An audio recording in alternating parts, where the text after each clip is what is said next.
बिस्मिल्लाहिर्रहमानिर्रहीम, अस्सलाम वालेकुम। मैं हूं ईसा नकवी। आज दिन है जुमे का, तारीख़ है 6 अक्टूबर 2023। अगर इस बात को दुरुस्त तसव्वुर कर लें कि मियां मोहम्मद नवाज शरीफ अपनी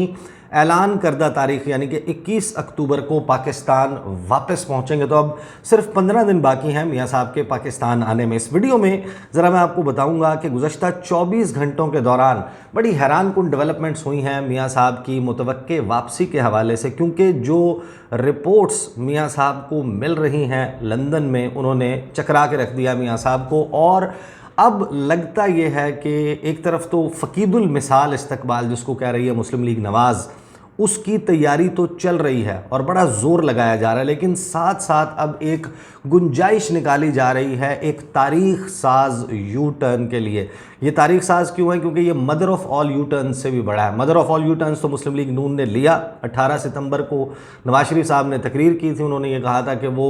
जनरल बाजवा का एहतसाब करेंगे, जनरल फैज़ हमीद का एहतसाब करेंगे, जस्टिस साकिब निसार का एहतसाब करेंगे, जस्टिस आसिफ सईद खोसा का एहतसाब करेंगे, पनामा वाले बेंच का, एजाजुल एहसन साहब का, इन सब का एहतसाब करेंगे। लेकिन फिर एक सॉफ्टवेयर अपग्रेडेशन का सिलसिला और अपडेट होने का सिलसिला शुरू हुआ, और फिर मुस्लिम लीग नून का स्टेज है जहां से हमें ये पता चल रहा है कि हुणे खबर आई है बाजवा साडा भाई है और हम ऐसा कुछ नहीं करने आ रहे, इंतकाम नहीं लेने आ रहे। लेकिन ये जो तारीख़ साज यू टर्न है, ये क्यों इसकी गुंजाइश क्रिएट की जा रही है, ये बहुत अहम सवाल है। कौन से ऐसे अवामिल हैं जिन्होंने मियां मोहम्मद नवाज शरीफ को परेशान किया हुआ है, और 15 अक्टूबर की तारीख़ आखिर बहुत अहम क्यों है? 15 अक्टूबर तक एक बड़ा सरप्राइज़ मियां साहब जो हैं वो इस तमाम मामले के हवाले से दे सकते हैं। इस तमाम मौजू के हवाले से अब इस वीडियो में जो है वो गुफ्तगू करेंगे। और ये तारीख़ साज यू टर्न इसलिए होगा क्योंकि अगर मियां साहब फंस चुके हैं, जो रिपोर्ट्स हैं उसके मुताबिक, जो रिपोर्ट्स मियां साहब को भेजी गई हैं, उनके लिए अब ऐसी सिचुएशन क्रिएट हो गई है कि वो पाकिस्तान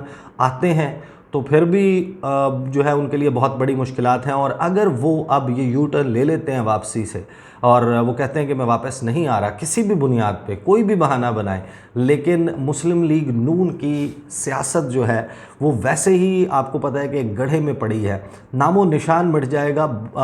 एटलीस्ट फोर्सिएबल फ्यूचर में मुस्लिम लीग नून का पाकिस्तान के सियासी मंजरनामे पर कम बैक करना वो नामुमकिन नहीं तो कम अज़ कम मुश्किल तरीन ज़रूर हो जाएगा, और कोई बहुत बड़ा करिश्मा हो तो मुस्लिम लीग नवाज़ वापस आ सकती है। अब ख़बरें क्या चली, एक ख़बर चली, पहले मैं आपको वो ख़बर बता देता हूँ, फिर उसका एक ख़बर का रद्द चला, यानी कि उसकी हवाले से जो है वो एक क्लैरिफिकेशन लंदन से जारी की गई है दोनों, और फिर मियां साहब को जो रिपोर्ट्स मिल रही हैं जिन्होंने परेशान किया उसके ऊपर बात करते हैं। अब ख़बर जो चली,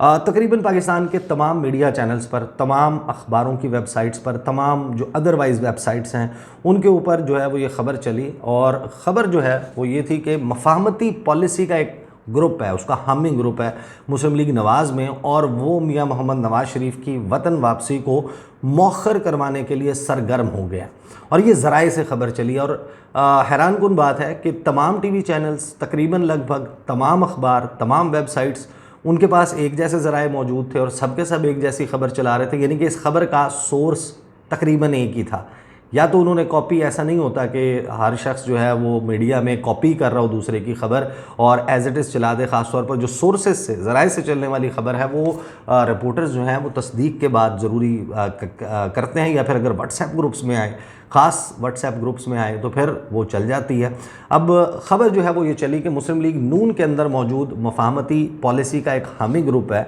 वो नवाज शरीफ साहब की वतन वापसी मौखर करवाने के लिए सरगर्म हो गया, और नवाज शरीफ को ने फिल वक्त इस तजवीज़ के ऊपर जो है वो कोई रद्द अमल नहीं दिया, उन्होंने अभी तक रिएक्ट नहीं किया। तजावीज़ जो है वो पहुंचा दी। ज़राए जो हैं वो इन तमाम अखबारों को, तमाम टीवी चैनल्स और तमाम वेबसाइट्स को क्या बता रहे हैं? वो ये बता रहे हैं कि उनका मौक़िफ़ है मफाहमती ग्रुप का कि जो महंगाई है, बेरोज़गारी है, इनकी हुकूमत ने जो क्रिएट की है, और बेतहाशा यूटिलिटी बिल्स हैं, उससे परेशान अवाम को नवाज़ शरीफ की वतन वापसी में कोई ज़्यादा दिलचस्पी नहीं है।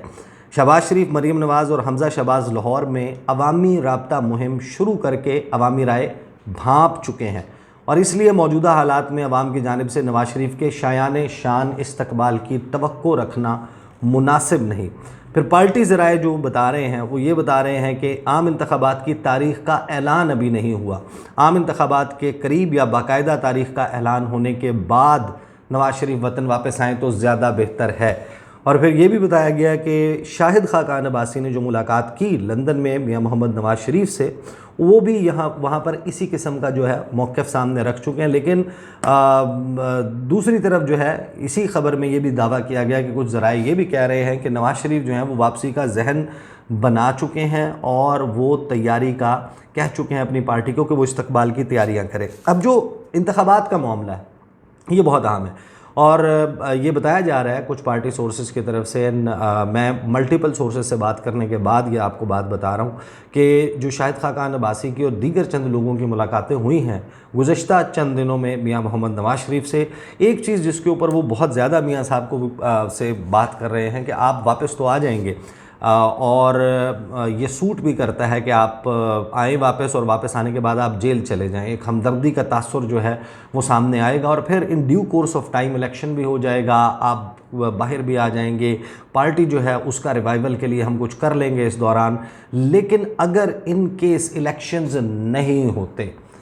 1 साल के लिए पोस्टपोन हो जाते हैं, 2 साल के लिए हो जाते हैं, इंडेफिनिट पीरियड के लिए हो जाते हैं, इस वक्त एक मिसट्रस्ट या ट्रस्ट डेफिसिट मौजूद है। अगर ऐसा नहीं होता तो मियां साहब आप कितना अरसा जेल गुजारेंगे, क्या करेंगे? और वापस आ जाएं, फौरी तौर पर इलेक्शन हो जाएं, जो आवाम का मिजाज है, आवाम का मूड है, वो जो है उनके लीडर्स कहते हैं कि बदकिस्मती से हमारे फेवर में नहीं है और उसकी वजह है जो हम सब कुछ कर चुके हैं। अच्छा, इस खबर के चलने के फ़ौरन बाद क्लैरिफिकेशन आई, इरफान सिद्दीकी साहब वो भी वहाँ पर मौजूद हैं। अच्छा, इरफान सिद्दीकी साहब की खबर के बाद मैं आपको बताऊँगा असल में मियाँ साहब की जो परेशानी है उसकी बहुत सी वजूहात क्या हैं। ख़ास तौर पे हर वो रिपोर्टर या एंकर इस वक्त जो भी इस किस्म की रिपोर्टिंग कर रहा है या ख़बर दे रहा है कि मियां साहब की जो वापसी है उसमें उनको ट्रैप किया जा रहा है या ट्रैप किया जा सकता है या उनके साथ डबल गेम हो सकती है, जिसने इस किस्म का इंदिया दिया है कोई 2-4 लोग कम से कम ये बात बता चुके हैं कि उसके ख़बर के देने के या वो गुफ्तगू फरमाने के अगले 1-2 दिन के अंदर अंदर नून लीग की 2nd या 3rd टियर की जो लीडरशिप है उनसे उनकी जानिब से रब्ता किया गया और उनसे ये कुरेद कर पूछने की कोशिश की गई है कि आपको ये जो आपने गुफ्तगू की है कि मियां साहब को ट्रैप किया जा सकता है या डबल गेम हो रही है मियां साहब के साथ, ये आपकी ख़बर है on the basis of information कह रहे हैं या फिर आप ये अपना तज्ज़िया पेश कर रहे हैं। इससे आप इस बात का अंदाज़ा लगा सकते हैं कि एक खौफ जो है वो मुस्लिम लीग नून के जहनों पर सवार है और जाहिर है कि एक सिचुएशन जिसमें आप फंसे हुए हो, पाकिस्तान आएँ तो फंसते हैं, सिचुएशन अनक्लियर है और पाकिस्तान ना आएँ तो पार्टी की रही सही अगर कोई साख है या उसकी बहाली की कोई उम्मीद है वो भी फॉरसीएबल फ्यूचर के लिए ख़त्म हो जाएगी। अब इरफान सिद्दीकी साहब जो हैं वो इस हवाले से क्लैरिफिकेशन जारी करते हैं। वो कहते हैं कि नवाज़ शरीफ की वापसी की तारीख़ जो है उसमें कोई तब्दीली नहीं हुई, तारीख़ फ़ाइनल है, 21 अक्टूबर को वतन वापस पहुँचेंगे, टिकटें करा ली गई हैं और उम्रे के लिए सऊदी अरब रवाना होंगे और उम्रा अदायगी के बाद वो मुत्तहिदा अरब अमारात जाएंगे। और फ़िलहाल वो कहते हैं कि मैं नवाज़ शरीफ की वतन वापसी के प्रोग्राम में किसी भी किस्म की तब्दीली की तरदीद करता हूँ, कोई तब्दीली का मशवरा नहीं मिला, मीडिया में चलने वाली कहानियाँ खुद साख्ता हैं, इनमें कोई हकीकत नहीं है, ये ख़बरें जाली हैं, कोई मफाहमती या मज़ाहमती ग्रुप नहीं है। अब ये इरफान सिद्दीकी साहब ने कह दिया। Fact of the matter is मियाँ साहब जो हैं वो लंदन में बैठे हुए हैं और इस तमाम वक्त के दौरान वो अपनी आंखों से देख रहे हैं कि शादरा में क्या हो रहा है, लाहौर में क्या हो रहा है, कहीं पर जो है वो उनका मजाक उड़ाया जा रहा है, मोटरसाइकिल के ऑफ़र्स जो है वो उनके लोगों को देनी पड़ रही हैं, ऐप बनाने की बातें, उस पर जो एक सेंटिमेंट आपको सोशल मीडिया पे या मेन स्ट्रीम मीडिया पे नज़र आता है और इवन अपने हामी समझे जाने वाले जो एंकर हैं, जो तज्ज़िया निगार हैं, वो जो मियाँ साहब को पिक्चर दिखा रहे हैं वो पिक्चर बड़ी परेशान कुन है। सो मच सो कि आपको मालूम है कि नुसरत जावेद साहब ने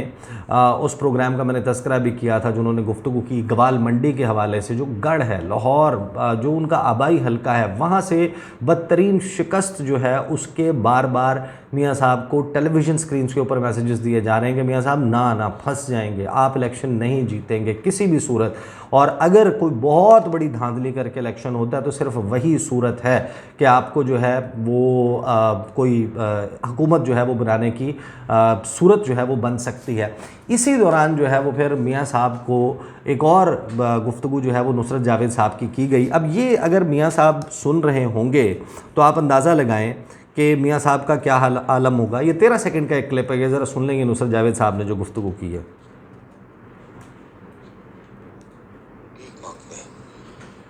ये मैं दोबारा प्ले वो करना चाह रहे हैं उनकी, अब मैं बुरा ना मानिएगा, बाज़ औक़ात ख़ानदान का बुज़ुर्ग होता है ना, अल्लाह माफ़ करे, उसको रेडी में डालकर लोग भीख मांगते हैं। ये मियाँ साहब के साथ वो करना चाह रहे हैं उनकी अपनी जमात के लोग। मैं यानी ये नुसरत जावेद साहब ने, और ये बड़ी हद तक दुरुस्त है। देखें मुस्लिम लीग नून को सिर्फ इस वजह से आपको याद होगा कि गुज़श्ता साल जिस वक्त शहबाज शरीफ और उनकी इत्तहादी मिल के हर चीज़ बर्बाद कर चुके थे, उस वक्त खान साहब ने असम्बली जो है वो तहलील कर दी पंजाब और खैबर पख्तूनख्वा, और इलेक्शन की बात चल रही थी कि इलेक्शन होगा नहीं होगा, और लग रहा था कि शायद इलेक्शन हो भी जाए, गेम तो फंसी हुई थी। उस वक्त नून लीग के हर मीटिंग में बार बार मियाँ साहब को ये कहा जाता था कि शहबाज शरीफ से नहीं हो पाएगा, मियाँ साहब आपको वापस आना पड़ेगा, हमारी सूरत हाल बहुत बुरी है, आप आएंगे तो फिर शायद कोई गेम बन जाए। शहबाज शरीफ साहब जो है उनके बस की बात नहीं है। अब यहाँ पर भी जो नून लीग की सारी लीडरशिप है वो जिस हद तक लोगों की नज़रों में गिर चुकी है, उनके लिए अपना बहुत मुश्किल हो गया है कि वो अपना एक ऐसा चेहरा सामने ला सकें जिसके ऊपर लोग ट्रस्ट करें। तो मियाँ साहब को जो है वो एक चारे के तौर पर लाया जा रहा है कि ये वो चारा है जिसको खाने के लिए आवाम इकट्ठी होगी। और इसी बुनियाद पर अगर नुसरत जावेद साहब ये कह रहे हैं कि ख़ानदान के बुज़ुर्ग को जैसे रेडी में डाल के भीख मांगते हैं, उस तरीके से मियाँ मोहम्मद नवाज़ शरीफ को उनकी पार्टी इस्तेमाल करके वोट मांगना चाह रही है कि मियाँ साहब आए तो शायद हमारी गेम बन जाए। और तमाम जो हामी समझे जाने वाले लोग हैं वो मियाँ साहब को इसी किस्म के मशवरे दे रहे हैं। और इसी दौरान फैसल वावड़ा साहब, आपको याद होगा कि पहले उन्होंने एक बयान दिया था कि नवाज़ शरीफ को पहले तो जहाज़ पे से बांध के जो है वो भेजा था बाहर, अब जो है वो उनको बांध के रख लेंगे। जो फैसल वावड़ा ने गुफ्तगू की है वो भी वंस अगेन मियाँ साहब के लिए जो है वो परेशान करूँगी। गुज़श्ता रोज़ मैं कर चुका, लेकिन उसके ऊपर गुफ्तगू मैं आपको ये बता दूँ और फिर 15 अक्टूबर के हवाले से आते हैं कि 15 अक्टूबर को क्या है। वो कहते हैं कि फैसल वावड़ा कहते हैं कि असल खेल किसी सियासी जमात का नहीं है, अब असल खेल है आज़ाद लोगों का, आज़ाद लोग चिपकेंगे और हुकूमत बनेगी। यानी ये एक नाइटमेयर है। मियाँ साहब को आपने सुना होगा कि मियाँ जावेद लतीफ़ जो गुफ्तगू करते हैं, जो उनकी पार्टी के दीगर लोग करते हैं, वो एक बड़ा तासुर देते हैं कि चौथी बार वज़ीर आज़म बनेंगे और 2/3 अक्सरियत से बनेंगे। एक बात तो तय है कि कोई भी हुकूमत इस वक्त जो मेजॉरिटी ना रखती हो, मेजॉरिटी गवर्नमेंट ना हो, जिसको ब्लैकमेल होना पड़े, जैसे खान साहब को इत्तहादी जो है वो चिपका दिए गए थे साथ, और इत्तहादी जो हैं वो ब्लैकमेल करते थे, वो वोट देने के लिए किस तरीके से तंग करते थे, अपनी कौन कौन सी शराइत मांगते थे, मनवाते थे, हुकूमत में कौन कौन सा हिस्सा मांगते थे। तो मसाइल हल करने के लिए एक तो आपको एब्सोल्यूट मेजॉरिटी चाहिए, दूसरा आपका पॉपुलर होना भी बहुत ज़रूरी है। ये पॉपुलर नहीं है, लेकिन ये कहते हैं कि कम अज़ कम मेजॉरिटी तो मिले कि हम ब्लैकमेल ना हो रहे हों। और फैसल वावड़ा किन लोगों से करीब है आपके इल्म में है, उसमें मुझे ज़्यादा जाने की ज़रूरत नहीं है। एवरीबडी नोज़ कि फैसल वावड़ा जो हैं वो किन सर्कल्स में उठते बैठते हैं, किन के साथ उनकी बहुत अच्छी जो है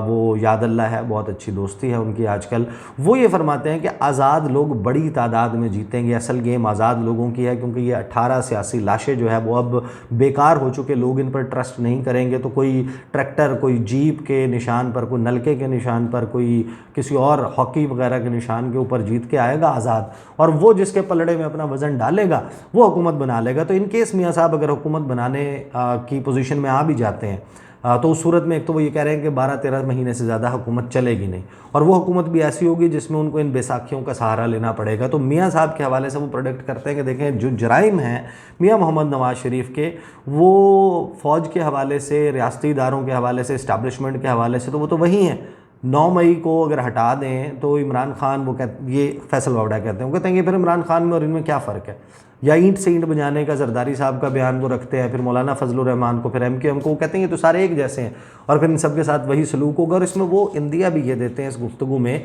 कि जो नए आर्मी चीफ हैं जनरल आसिम मुनीर, वो कहते हैं उनसे उम्मीद रखता है हर पाकिस्तानी, और जिस तरह हम उनको जानते हैं वो कहते हैं कि उनकी प्रायोरिटी ये है कि पाकिस्तान तरक्की करे और कोई भी इसके राह में आएगा वो बुलडोज कर दिया जाएगा। तो मियाँ साहब को जब लंदन में बैठ के ये चीज़ें सुनने को मिलती हैं, बार बार फैसल बावड़ा और बाकी लोग, बहुत सारे लोग जो हैं वो इस किस्म की गुफ्तगू करते हैं और मियाँ साहब के बारे में ये भी कहते हैं वो कि अगर मियाँ साहब आ भी जाते हैं तो वो उनके साथ होगा हशर कि वो सियासत से हमेशा हमेशा के लिए तौबा कर लेंगे। अब ये सारा माहौल है और पार्टी के लोग ये बता रहे हैं कि देखें मियाँ साहब ने वापसी का ऐलान कर दिया, कायम भी हैं, तैयारियाँ भी चल रही हैं, लेकिन एक दरवाज़ा खुला। हमने पूछा कि भाई कौन सा दरवाज़ा खुला है। दरवाज़ा ये बताते हैं कि मियाँ साहब ने जब भी निकलना है उम्रे के लिए या